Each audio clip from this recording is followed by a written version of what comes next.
Hey guys, welcome back to my YouTube channel. तो आज हम पोर्ट सीरीज को फिर से कंटिन्यू करने जा रहे हैं। तो जैसे कि हमने प्रीवियस एपिसोड में देखा था, जिजियान बोलती है कि पहले हम रिस्ट्रिक्शन को तोड़ने की कोशिश करते हैं। अगर हम यहाँ से बाहर नहीं जा पाएंगे तो ये जो तुम फेयर को इकट्ठा कर रहे हो यूजलेस होगा। हो टैन बोलता है कि हमें क्या करना चाहिए। तो एपिसोड नंबर 506 की स्टार्टिंग होती है। जिजियान बोलती है कि जैसे कि प्रीवियस पैट्रियार्च ने लिखा हुआ था, जो रिस्ट्रिक्शन है वो एक बैरियर है जो पूरे रीजन को कवर करता है। वही चीज लोगों को रोक के रखती है इस रीजन को छोड़ने के लिए, और गॉड डोमेन के टाइम को भी चेंज करती है। जो सोर्स है उस बैरियर का वो व्हील टाइप है जो जोंग फैमिली के पास है। अगर हम उसे डिस्ट्रॉय कर देंगे तो बैरियर भी गायब हो जाएगा। ऐसे वो रात को दोबारा रिपेयर हो जाएगा, पर हमारे पास टाइम होगा जाने का, यहाँ से मतलब भागने का। पर ये बुरी बात है कि मैंने काफी ज्यादा टाइम ट्राई किया, मैं इतना ज्यादा स्ट्रॉन्ग नहीं उस व्हील को तोड़ने के लिए। वो टाइमिंग बोलता है कि मैं ट्राई करता हूँ, मतलब ये यहाँ से निकल जाएंगे, पर ये इंसान बेचारे यहीं पे फंसे रहेंगे। जिजुआन बोलती है मुझे लगता है कि तुम अकेले नहीं कर सकते, चलो साथ में करते हैं। वो टाइमिंग बोलते है ठीक है, मेरे को ट्राई तो करने दो। वो अपनी स्वॉर्ड को पकड़ लेते और एनर्जी को यूज कर रहा होता है, रिलीज कर रहा होता है। वो साथ में अपना अटैक यूज करता है, फ्लोलेस साउथ डिपर। उसके अटैक से ऐसे कुछ भी इफेक्ट शो नहीं हो रहा होता है उस व्हील के ऊपर। जिजियान सोच रही होती है मैंने काफी ज्यादा टाइम पहले देखा है इसको ये अटैक यूज करते हुए ड्रीम बैटलफील्ड में, पर ऐसा लग नहीं रहा ये काम करेगा। वो फिर आने से आगे की तरफ देख रही होती है, वो जो व्हील टाइप होता है उसके 2 पीसेज हो जाते हैं और एग्जैक्ट वो 2 पीसेज नीचे गिर जाते हैं। वो सोच रही होती है अगर मैं अपनी फुल स्ट्रेंथ को भी यूज करती तो मैं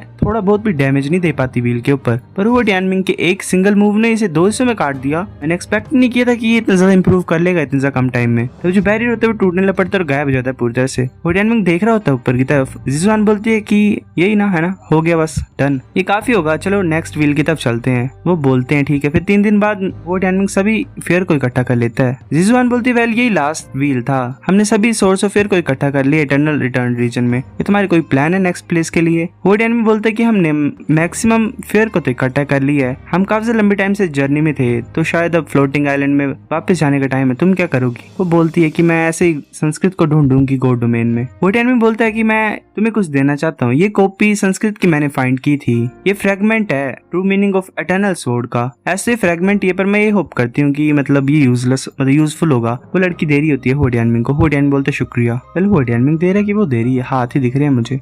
होडियानमिंग ही दे रहा है शायद।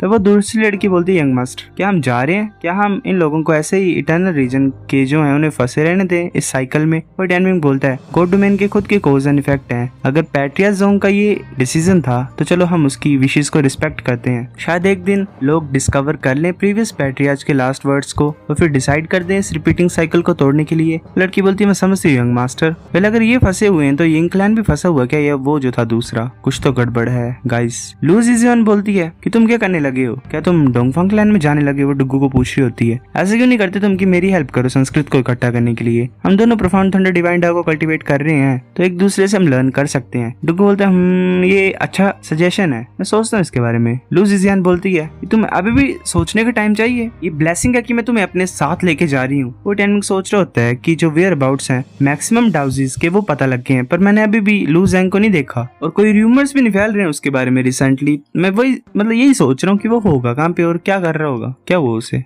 फिर हमें एक मंथ बाद का सीन दिखाता है आयरन ट्राइब का। वहाँ पे वो जो बच्चा होता है वो कुछ लिख रहा होता है डेट्स को और बोलता है ग्रेट इमोर्टल को ज्यादा लंबे टाइम से यहाँ से गए हुए हैं, आधा साल हो गया है, मैं ये सोच रहा हूँ वो कर क्या रहे होंगे। लड़की बोलती है तुम्हें चिंता नहीं करनी है, वो ऐसे हमें पीछे नहीं छोड़ेगा। तभी पूरा जो वो उनका घर होता है वो कांपने लग पड़ता है। वो लड़की बोलती है एक न ज्यादा स्ट्रॉन्ग हो रहा है, क्या एग्जाइल्स होंगे बाहर? फूचू मैं बाहर जाती हूँ और देखती हूँ। फूचू बोलते मैं भी जाता हूँ, बाहर सभी आ रहे होते हैं। बाकी जो विलेजर्स होते हैं वो हैरानी से देख रहे होते हैं उनकी तरफ। मिंगवी बोलती है वो सिबलिंग्स कहाँ पे जिनके बारे में तुम बात कर रहे थे? लुजंग बोलता है कि वो जो 2 आ रहे हैं हमारी तरफ वो है जायोन और फूचू। जायोन बोलती है कि तुम सक्सेसफुल रहे, मैंने एक्सपेक्ट नहीं किया था कि तुम इतने सारे लोगों को यहाँ पे लाओगे। लुजंग बोलते है ये इनका डिसीजन है, ये सोच रहे थे कि ये इम्पॉसिबल है अवॉइड करना, तुम्हें बोन टावर में लेके जाना मतलब बाकी वार्डन रेस से बचा के, तो ये ज्यादा अच्छा होगा अगर हम वार्डन रेस से सामने फाइट करें। तो मिंगवी बोलती है कि वेल तुम्हें प्रूव करना पड़ेगा कि तुम वार्डन रेस से हो कि नहीं। फूचू बोलते ठीक है। वो दोनों अपने हाथों को पास में लाता है और बोलता है कि देखो तुम्हारे पीछे कर्स चेन है। मिंगवी बोलती है कि मेरे को हमेशा एग्जिस्टेंस के बारे में पता था चेन की, पर ये पहले टाइम है कि मैं देख रहा हूँ, मतलब देख रही हूँ इन्हें। एक इंसान बोलता है कि मैंने इन्हें देख लिया तो चलो मैं कट करता हूँ। वो अपना अटैक यूज करता है चेन के ऊपर, पर चेन को कुछ नहीं होता।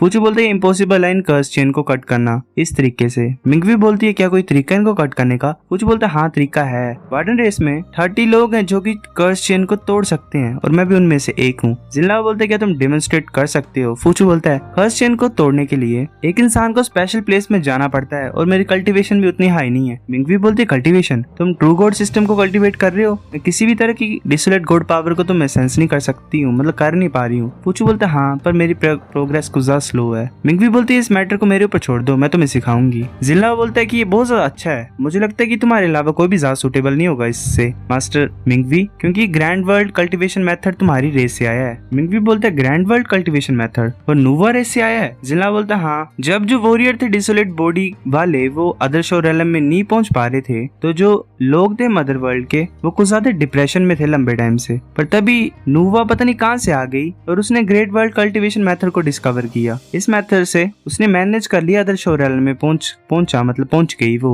बिना डिसोलेट बॉडी के ऊपर रिलाई करके। इसकी वजह से पूरा मदर वर्ल्ड खुशी से पागल ही हो गया था। उसने अपना फिर इनर वर्ल्ड क्रिएट किया, काउंटलेस बीइंग्स को बर्थ दिया अपने इनर वर्ल्ड में। फिर उसके बाद बड़ा सा वर्ल्ड क्रिएट किया, डिवाइन स्पार्क को कंडेंस किया। फिर ऐसे उसके अंदर बीइंग्स क्रिएट होने लग पड़े तो सभी उसे क्रिएटर ऑफ ह्यूमंस बोलती है, मतलब बोलते हैं। फूचू बोलता है कि अच्छा शुक्रिया मास्टर। वो झुकने लगा होता है। मिंगवी उसे रोक लेती है और बोलती है कि मैं डिसिपल्स को एक्सेप्ट नहीं करती हूँ, पर तुम मेरे को फॉलो कर सकते हो और प्रैक्टिस कर सकते हो। मेरे पास ज्यादा टाइम नहीं है, तुम्हें जल्दी लर्न करना पड़ेगा। अगर तुम मेरी रिक्वायरमेंट्स तक नहीं पहुंच पाओगे तो मैं एक सीक्रेट टेक्निक को यूज करूंगी तुम्हारी कल्टीवेशन को ऐसे ही फोर्सफुली रेज करने के लिए, पर जो प्राइस तुम्हें पे करना पड़ेगा वो कम नहीं होगा, इससे तुम मर भी सकते हो। फूचू बोलते मैं समझता हूँ, जो भी मुश्किल आएंगी मेरे सामने मैं प्रिपेयर हूँ उन्हें झेलने के लिए। मिंगवी बोलती है मैं इन सिबलिंग्स को टोरेंट बोन टावर में लेके जाती हूँ। सभी को पता है कि कितनी ज्यादा इंपॉर्टेंट अपॉर्चुनिटी है हमारे लिए, प्लीज ध्यान देना, अगर कुछ अजीब होगा तो रिपोर्ट कर देना इमीडिएटली मेरे को। बाकी बोलते ठीक है। जायोन बोलती है लूजेंग हम टोरेंट बोन टावर जा रहे हैं, शुक्रिया तुम्हारी हेल्प के लिए, हम दोबारा कभी मिलेंगे। लूजेंग बोलते ठीक है। फिर ऐसे ही हमें बहुत सारी चेंज दिखाई देती है, मतलब फैल रही होती है वो कुछ ज्यादा ही। हमें वार्डन रेस की टेरिटरी का सीन दिखाया जाता है। एक इंसान बोलता है एग्जाइल तो पागल होते जा रहे हैं, दूसरा बोलता है कि वो लकी थे कि उन्होंने उन 2 ट्रेटर्स को फाइंड कर लिया, पर अभी क्यों आए वो सारे बार एग्जाइल्स एक ही टाइम में। पहले वाला इंसान बोलता है ये पक्का मिंगवी का आइडिया होगा, वो कुछ ज्यादा स्मार्ट है, उसने शायद प्रिडिक्ट कर लिया होगा कि वो उन 2 वॉरियर्स को नहीं छुपा पाएगी ज्यादा लंबे टाइम से, तो उसने सारे एग्जाइल्स को गैदर कर लिया ताकि वो साथ में मिलकर फिर हमारे ऊपर अटैक कर सके।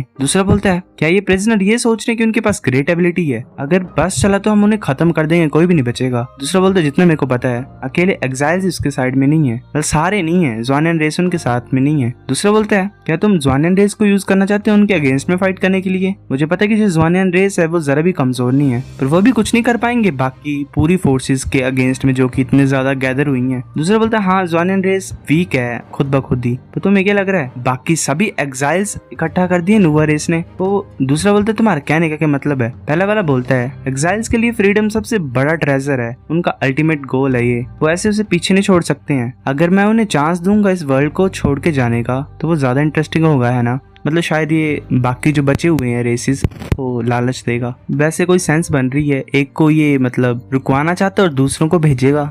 अब बेवकूफ़ी यहाँ करेंगे इसको। वो बोलते चलो जो स्मॉल रेसेस है उन्हें कन्विंस करते हैं और ज़्वानियन रेस को भी कन्विंस करते हैं हमें ज्वाइन करने के लिए। वो बोलते ठीक है। फिर हमें नॉर्दर्न लीनिंग बोन टावर का सीन दिखाया था, वहाँ पे कुछ इंसान गैदर हुए होते हैं। एक एक्साइल होता है हेवनली लायन रेस का लियान, वो बोलता है तुम्हें पता है क्या हो रहा है रिसेंटली? जो एक्साइल होता है हाइडिंग क्रेन रेस का हुओवी, वो बोलता है मेरे को कुछ सुनने में आया कि नोवा रेस कुछ अजीब सी चीज कर रहे हैं, उन्होंने फोर्सेस ज्वाइन किए नाइनली रेस के साथ, ज़्वानपिन रेस के साथ और जिंगलू रेस के साथ। मुझे लगता है वो कुछ प्लान कर रहे हैं। हमें एक्साइल दिखाया मतलब साइलेंट एप रेस का टोंग यू, वो बोलता है ये रेसेस ऐसे गुड टर्म्स में नहीं थे एक दूसरे से, पर सडनली ये मिल क्यों गई? क्या इसका मतलब जो लाइन रेस वाला होता है वो बोलता है हाँ ऐसा सुनने में आ रहा है कि 2 ट्रेटर्स बॉर्डर रेस के उनकी हेल्प करने की कोशिश कर रहे हैं और उनका कोई प्लान नहीं है हमें अपने साथ में ले जाने का। एप रेस का बोलता है तो अब हम क्या करें, भीख मांगे उनसे क्या? क्रेन रेस का बोलता है कि ऐसी बात मत करो, मैं वार्डन रेस का ओरा फील कर पा रहा हूँ, वो आ रहा है यहाँ पे। तभी एक फायर अपेयर होती है और वो वार्डन रेस का इंसान वहाँ पे आ जाता है। लायन रेस का बोलता है कि मेंबर वार्डन रेस के, मैं तुम्हारी हेल्प कैसे कर सकता हूँ? वार्डन रेस वाला इंसान बोलता है कि जो एग्जाइल यहाँ पे इम्प्रिजन करे गए हैं, क्या तुम चांस को पाना चाहते इस वर्ल्ड को छोड़ने के लिए? क्रेन रेस का इंसान बोलता है ये मैटर नहीं करता है कि हम क्या चाहते हैं, तुम हमें वैसे भी जाने दोगे ही नहीं। वार्डन रेस का बोलता है नहीं, इस टाइम हम वार्डन रेस के तुम्हें अपॉर्चुनिटी देंगे, अगर तुम उन 2 ट्रेटर्स को मार दोगे वार्डन रेस के तो मैं तुम्हें यहाँ से जाने दूंगा, मतलब वार्डन रेस तुम्हें यहाँ से जाने देगी। वेल कुछ सेंस नहीं बन रही है इस बात की, कहाँ ये दूसरों की हेल्प करेंगे जाने के लिए यहाँ से। वाओ।